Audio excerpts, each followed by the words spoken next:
को स्पष्ट कहते थे, सत्यवादी थे सदगुरु श्री कबीर साहब। पारक सिद्धांत सदगुरु श्री कबीर साहब के द्वारा ही चला। पार की जीव तो पहले से ही अनादि है, लेकिन सब के सब अपने से भिन्न किसी न किसी को मान कर भूले थे। लेकिन ये मानंदी, ये भरम सदगुरु श्री कबीर साहब ने तोड़ा और किसी ने नहीं। तो साहब के पास में लोग आते थे, वो कहते थे कि साहब आप किन को सत्य मानते हो? तो सदगुरु श्री कबीर साहब जी कहते थे, अग्नि जिसे जला नहीं सके, जल इसे डुबा नहीं सके, वायु इसे सुखा नहीं सके, पृथ्वी से दबा नहीं सके, कोई अस्त्र शस्त्र उसका छेदन नहीं कर सके, मैं उसको मानता हूं। तो वो कौन है? वो अविनाशी चेतन जीव है। जीव के ऊपर कोई शिव नहीं है और ईश ब्रह्म कोई पीव नहीं। ये सदगुरु श्री कबीर साहब का निर्णय है। लोग कहते हैं कि सनातन धर्म किसे कहते हैं? अभी तक लोगों को यही नहीं मालूम कि सनातन कहते किसे। जो सबका जनैया कारीगर, वही तो सनातन पूरा है। जो सबका जनैया है, सबके गुण धर्म को जानता है, वो सनातन है। जो पृथ्वी के गुण धर्म को जाने, जल के गुण धर्मों को जाने, अग्नि के गुण धर्मों को जाने, वायु के गुण धर्म को जाने और स्वयं धर्मी को पहचाने, जीव का ज्ञान ही धर्म है। जो निज धर्म को जाने और पर धर्म को जाने, वही सनातन है। सनातन कौन है? चेतन जीव ही है। लेकिन लोगों ने अपने से ऊपर झूठी मिथ्या कल्पना करके और संसार को फंसाया और स्वयं फंसे और कह दिया कि हम सनातनी हैं। उसको सनातन नहीं कहते। सर्व जनैया सर्व मनैया रयो भूल में सोए, सो मानव प्राणी तुझसे अधिक न कोई। तू सर्व को जानने वाला, सबके नाम रखने वाला, एवरेस्ट की चोटी पर झंडा फहराने वाला, तो अपने आप को भूल गया। स्वयं पर्वत से पत्थर लाया, स्वयं कारीगरी किया, हथौड़ी और छेनी के द्वारा, और मूर्ति बना के तैयार कर दिया, मंदिर में जाकर के रख दिया और अपने आप को भूल गया। जिस प्रकार से स्वान कांच मंदिर में घुस गया और अपनी ही परछाई को, अपने ही प्रतिबिंब को देख करके और भूख भूख करके मर गया। इसी प्रकार से ये चेतन जीव अपने आप को भूल गया। तो सदगुरु श्री कबीर साहब जी कहते हैं कि जो मोहि जाने ताय में जान। शायद कहते हैं कि मेरी कोई दुश्मनी नहीं है किसी से, भूत हो, चुड़ैल हो, ईश हो, ब्रह्म हो, परमात्मा हो, अल्लाह हो, खुदा हो, हमारी क्या दुश्मनी है उसे? आएगा तो आदर करेंगे, भोजन बना के खिलाएंगे। और लोग थोड़ी पूजा करते हैं तो हम और ज्यादा करेंगे, झुक झुक के फूल चढ़ा चढ़ा कर। हमारी कोई उससे कोई दुश्मनी नहीं है, पर हो तब तो जो दुनिया में नहीं है उसको बता रहे हैं। कारीगरी के आगे कारीगर सिर झुका रहे, कैसी भूल है? तो साहब कहते जो मोहि जाने ताय में जान। जो मुझे जानेगा तो मैं जानने को तैयार हूं, लेकिन लोक वेद का कहा न मान। मैं संसार में रहने वाले मनवसी लोगों का कहना नहीं मान सकता। और जो वेदों में जो वाणी लिखी है वो बिना मनुष्य के कलम चलती नहीं। कागज का निर्माण किसने किया? मनुष्य ने किया। स्याही का निर्माण किसने किया? मनुष्य ने किया। लेख कौन लिख सकता है? मनुष्य लिख सकता है। ऊपर नीचे से कोई ग्रंथ नहीं गिरते, न कोई ग्रंथ पाताल से निकला है और न कोई ग्रंथ ऊपर आकाश से गिरा है। मुस्लिम भाई कहते हैं कि कुरान ऊपर से गिरी है, और हिंदू कहते हैं कि ओ पुरुष के मुख से वेद निकल पड़े, चार सामवेद, यजुर्वेद, अथर्ववेद और ऋग्वेद, ये चारों वेद निकल पड़े और पुरुष के मुख से। और मुस्लिम लोग कहते हैं कि खुदा से तौरेत, इंजील, जबूर और फुरकान, ऐसी कल्पना। और जैनी लोग कहते हैं कि नहीं, ऊपर चंद्रमुक्त शिला है। अब उनको पूछा जाए कि आपने देखी है कि नहीं, हम कैसे देख सकते हैं, हमारे पास शरीर है, जिसके पास शरीर है वो तो देख ही नहीं सकता। जब तेरे पास शरीर है और देख नहीं सकता और कह रहा है तो झूठ बोल रहा है कि सत्य? पहला झूठ तो यही पकड़ा गया कि जब शरीरधारी की पहुंच वहां तक नहीं है तो तू शरीर से ही बता रहा है, ये पहला झूठ। और दूसरी झूठ कि उस चंद्रमुक्त शिला की लंबाई चौड़ाई कितनी है? 45 लाख योजन की है। तो कैसे नापी? इतने लंबे चौड़े नीचे टेबल किन के पास थे? कौन गया नापने और कौन आके बताया? और 8 लाख योजन की उसकी मोटाई है। कितनी मोटी है? 8 लाख योजन। और तितली के पंख के समान उसकी किनोर पतली है। और जो वहां पहुंच जाता है वो आता नहीं, जो पहुंच गया वो तो आया नहीं, और अभी शरीर में है, उसकी वहां तक पहुंच नहीं। अब निर्णय करके देख लो, ये वचन झूठे हैं कि सत्य? एक तरफ ईश्वरवादी कहते हैं कि ईश्वर ज्ञान स्वरूप है, चलो ठीक है, और जीव कैसा है? अज्ञान स्वरूप है। जीव में ज्ञान नहीं है, ज्ञान किसमें है? ईश्वर में। लेकिन ईश्वर ज्ञान कब देता है जीव को? जब जीव प्रार्थना करता है तब। और जीव में ज्ञान तो है ही नहीं तो प्रार्थना करेगा किससे? ज्ञान हो तब तो प्रार्थना करे, और बिना प्रार्थना किए ईश्वर ज्ञान देगा नहीं। तो जीव के पास में ज्ञान कहां से आया ईश्वर की प्रार्थना करने के लिए? एक झूठ इनका यहां पकड़ा गया। इसलिए पता चल गया कि जीव ही ज्ञान स्वरूप है। जितने विस्तार में जो जिसको सुख देता है, जिसको खाने पीने की जो पूर्ति करता है, वो ईश्वर है। पहले देश के राजा को ईश्वर माना जाता था।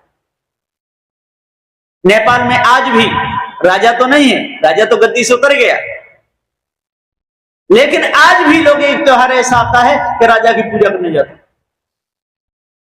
और पहले भी राजा की पूजा होती थी, और राजा की पूजा आज भी होती है। तो जहां तक जो अन्न की पूर्ति करता है, धन की पूर्ति करता है, वस्त्रों की पूर्ति करता है, उसको ईश्वर कहते हैं। ईश्वर एक देशी है, सर्वदेशी नहीं। और जो कल्पना के द्वारा जो ईश्वर माना है, जो सब में एक ही ईश्वर समाया हुआ है, ये बात बिल्कुल झूठी, मिथ्या कल्पना। क्योंकि जीव एक देशी है, सर्वदेशी नहीं। तो इस ब्रह्म की जो कल्पना की है वो जीव ने ही की है, और कल्पना करने वाला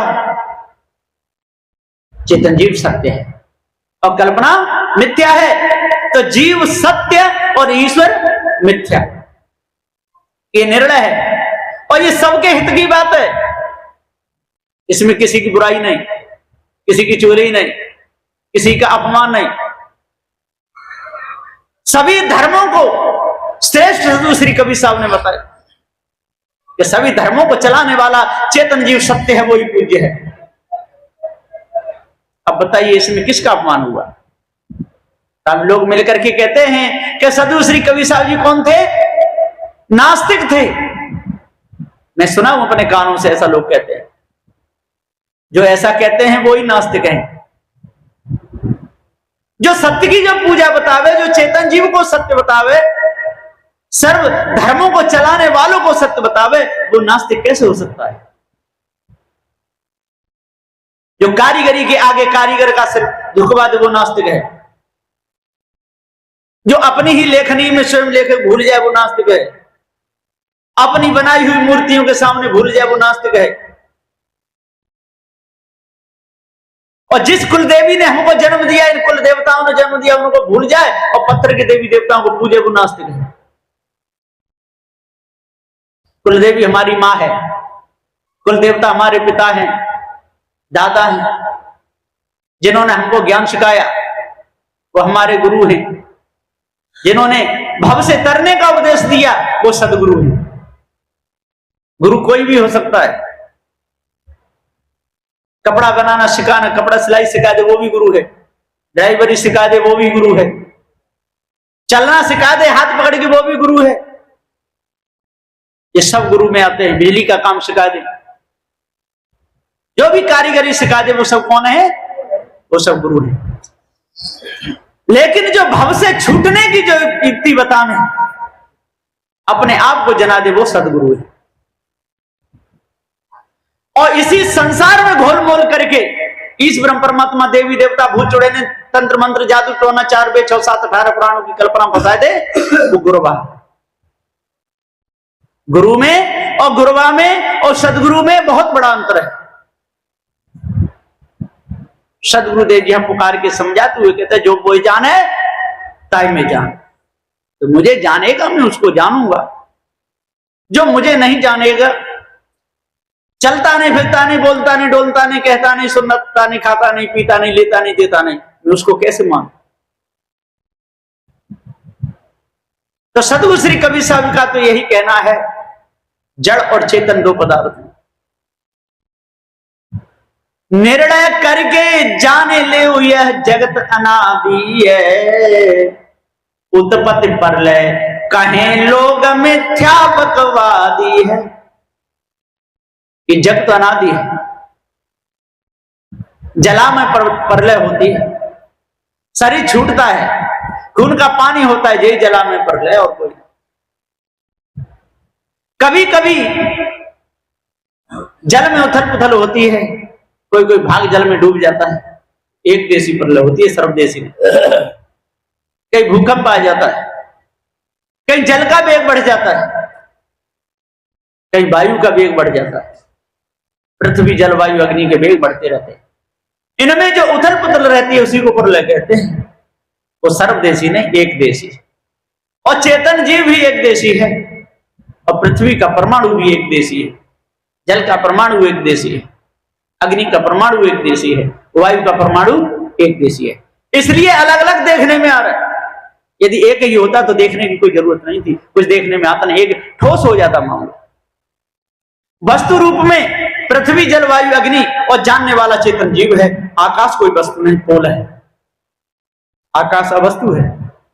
इसलिए इधर से मैं आप लोगों को देख रहा हूं और उधर से आप मुझे भी देख रहे हैं। ये खाली जगह है, इसको आकाश कहते हैं। अवकाश आने जाने की जगह है, श्वास लेने की जगह है। यदि आकाश भी कोई वस्तु होता तो ये मामला ठोस हो जाता। आना जाना बंद, कहना सुनना बंद।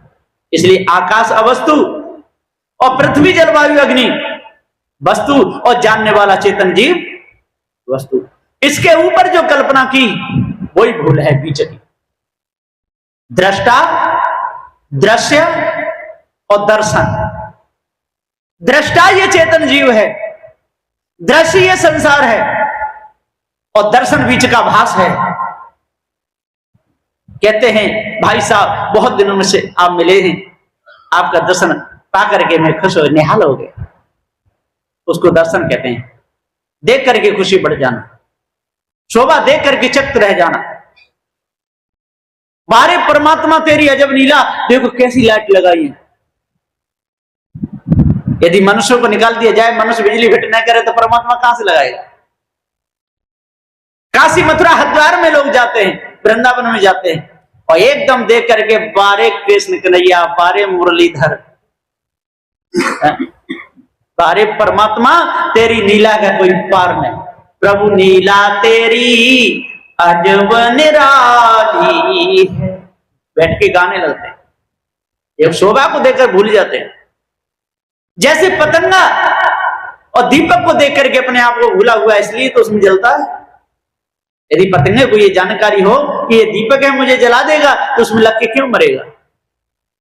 तो जो इस संसार की शोभा में रौनक में देख के जो भूलता है, वो पतंगा के समान है। तो लोग गाते रहते हैं बैठ कर, खूब ढपली बजाते हैं, बाजे बजाते हैं, प्रभु नीला तेरी अजब निराली है अजर अमर अज निराकार पर विसुर देह कभी न धरे, बिन पैर चले बिन कान सुने बिन हाथ करोड़ों काम करे, हर घट में भगवन बास तेरा हो महाप्रलय तो भी न मरे, प्रभु नीला तेरी अजब निराली है। सारंगी स्वयं बजा रहा है, स्वयं बजा रहा है, शंकर तो स्वयं बजा रहा है, पाते भी स्वयं खरीद के ला रहा है, बाजे बना रहा है, माला फिरा रहा है, और क्या कह रहा है, प्रभु नीला तेरी अजब निराली है। और प्रभु जो खास प्रभु चेतन जीव है, उसको जानता नहीं, अपने से भिन्न मान करके भूला हुआ है।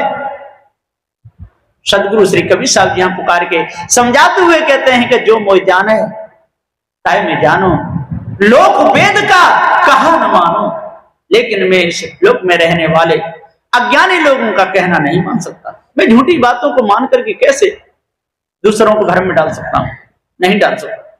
लोगों ने कैसा कैसा चलाया।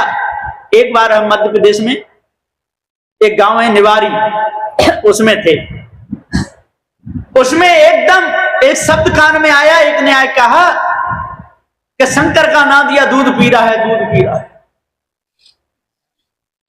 सब झपट रह गए, हम भी मानते, मैंने ऐसा हो ही नहीं सकता है, ना दिया दूध कैसे पिएगा पत्थर का। अब एक आया कि हाँ हमने पीते हुए देखा है। कैसे देखा है कि चम्मच में दूध लेकर उसे मुंह से ऐसे करते रहे, वहां पी लिया। मैंने इतना दूध तो मेरी अगुली पी लेगी, मिला चम्मच, नहीं तो कोई भी दूध कर लेना चम्मच में छोटी में, और अगली अगुली को ऐसे करते रहना, तो सूख जाएगा। अब पत्थर का ना दिया और एक चम्मच दूध उसके मुंह से ऐसे करेगा तो वो सूख ही जाएगा। एक गिलास पी के पिला के देखा और चले हम चलते हैं, तो चुप रह गए। तो इस प्रकार से लोग भ्रम में डालते रहते हैं, धोखे में डालते रहते हैं। एक बार गणेश की मूर्तियों ने दूध पिया था, तो पकड़ा गया महात्मा, सबको पता है, लोगों ने बहुत भ्रम चलाया।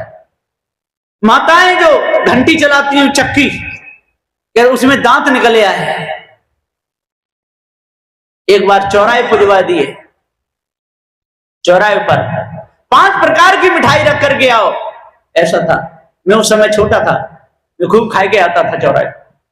2-4 लड़के साथ में रहते थे, चलो अब मिठाई चढ़ गई होगी, वो चढ़ा चढ़ा के माताएं चली आती, हम लोग जाके खूब खाते थे। तो इस प्रकार से भ्रम बहुत संसार में चला, लेकिन सदगुरु श्री कबीर साहब पहले ही कह गए, 650 वर्ष पहले सदगुरुदेव ने कह दिया कि ये संसार अनादिकाल से भ्रम में फंसा हुआ है, और एक नहीं सारे मनुष्य भूले हुए हैं, और झूठ का डंका बज रहा है। ब्राह्मण को बताते हैं कि मुख से जन्म हुआ है, क्षत्रिय को बताते हैं कि भुजा से जन्म हुआ है, और वैश्य को बताते हैं नाभि से जन्म हुआ है, और शूद्र को कहते हैं कि पैरों से जन्म हुआ है। और बाप से जन्म हुआ है, मां से नहीं। ब्रह्मा के मुख से ब्राह्मण निकल पड़े, और भुजाओं से क्षत्रिय, और नाभि से वैश्य, और पैरों से शूद्र। तो एक ही बाप की औलाद हुई, फिर कौन ऊंचा और कौन नीचा। सदगुरुदेव जी पुकारे के समझाते हुए कहते हैं कि माता के जन्मे नहीं पिता धरी नहीं धीर, उनके सुत 14 भय 4 बहन 10 वीर। लोगों ने कल्पना की है कि जिस समय शिव जी ने समुद्र मंथन किया था, उसमें से 14 रत्न निकले। अब खूब शास्त्री कहते रहते हैं ऊंचे मंचों पर बैठ करके, और सुनने वाले खूब कहते रहते हैं सतवचन महाराज। वो कोई झूठ नहीं कह सकता है, क्यों नहीं कह सकता? पहले से वो कह देते हैं कि जो भगवत कथा में और शंका करेगा और जरा भी शंका रखेगा तो आंखों से अंधा हो जाएगा, कानों से बहरा हो जाएगा, हाथों से टोंटा हो जाएगा, पैरों से लंगड़ा हो जाएगा और तन से कोड़ी हो जाएगा। तो कौन अंधा होना चाहेगा? इसलिए कहते हैं, कहा एक ने कि मक्खी उड़ी, मधुमक्खी, और राजा के हाथी बंधे हुए थे, फाटक बंद, तो दरार रह जाती है ना फाटक में, उधर होके मक्खी घुस गई अंदर, उसके पीछे पीछे और भी छत्ते से उड़ उड़ के सारी मक्खी घुस गई, और जितने थे राजा के हाथी उनको पंजों में दबा दबा के उसी दरार में होके उड़ गई। सतवचन महाराज, कैसा हो सकता है कि मधुमक्खी हाथी को पंजे में दे के उड़ जाए? ऐसा कभी नहीं होता। सारे संसार के लोग भूले हुए हैं। भूल मिटे गुर मिले पारखी, पारख दे लखाई, कहां ही कबीर भूल की औसत, पारख सबकी भाई। सदगुरुदेव जी कहते हैं कि जब तक आप लोग अपने आप को नहीं जानोगे, अपने पद को नहीं समझोगे, अपने विचारों को नहीं अभी बदलोगे, तो लड़ते मरते रहोगे। तो माता के जन्मे नहीं, पिता धरी नहीं धीर, और उनके सुध चौदह भये 4 बहन 10 वीर। अब विचार करो, समुद्र में, पानी में जलचर जीव रहते हैं कि थलचर? आप भी विचार करो। थलचर तो नहा करके निकल सकते हैं, लेकिन वास कौन करेंगे जल में? जलचर करेंगे। उसमें रंभा परी निकली, वो जलचर थी कि थलचर? विश्वमोहनी निकली, लक्ष्मी जी निकली, कामधेनु गाय निकली, ऐरापत हाथी निकला, उत्सर्वा घोड़ा निकला, कौस्तुभ मणि निकली, चंद्रमा निकला, धनवंतरी निकले, विष निकला और अमृत भी निकला। अब आप लोग शंख गदा त्रिशूल निकले। जितने निकले वो कौन थे? जलचर से थलचर? थलचर थे। और काय में निकले हुए बताए? समुद्र में से। और वो समुद्र किन्ने मथा? देव और दानवों ने। और मथवाया किन्ने? भोले शंकर ने, महादेव ने। जब उसमें पर्वत रखा तो नीचे को जा रहा था, तो विष्णु भगवान कछुआ बन के नीचे लग गए। बोलिए सच्चिदानंद भगवान की जय। अब ऐसी बातें और झूठे जयकारे बुलवाते रहते हैं, और बोलने वाले भी तैयार रहते हैं। बहुत जल्दी नीचे कछुआ बन के लग गए, और ऊपर से पर्वत वहां में गिरा, तो जो पर्वत उसमें चलेगा, तो वो 14 थे निकले, वो मरे भी नहीं, जिंदा निकले। जब दही में रही डाली जाती है और उसको चलाते हैं, तो जब मथते हैं तो उसको फिर करके बिल्कुल, तब उसमें से लौनी निकलती है। और जब वो उसमें, जब पर्वत गया समुद्र में, और उसे और शेषनाग की नौती बनाई, और देव और दानव दोनों खींच रहे हैं, वो मथा जा रहा है समुद्र, वो एक भी मरे नहीं, जिंदा निकले आए। और थलचर जल में जिंदा निकले। इसलिए कहना पड़ा कि इनकी लिखत कलम नहीं टूटी, झूठन के लिखे पुराण हेरे बिन ज्ञान ही की फूटी। विचार करो, कैसी कैसी बात कही। अपने बच्चे भ्रम में डाले, अपने नाती भ्रम में डाले, कुल खानदान के भ्रम में डाले, मनुष्य समाज को भ्रम में डाल दिया, सनातन धर्म से भटका दिया, पारक ज्ञान से भटका दिया। सदगुरु श्री कबीर साहब जी कहते हैं, जो मोहि जाने ताय में जानो, और लोग वेद का कहा न मानो। मैं झूठी बात को नहीं मान सकता, मैं सत्यवादी हूं। इसलिए सत्य विचारशील धैर्य विवेक वैराग्य भक्ति को धारण करो, तब पूर्ण शांति मिलेगी। बोलिए श्री सद्गुरुदेव की।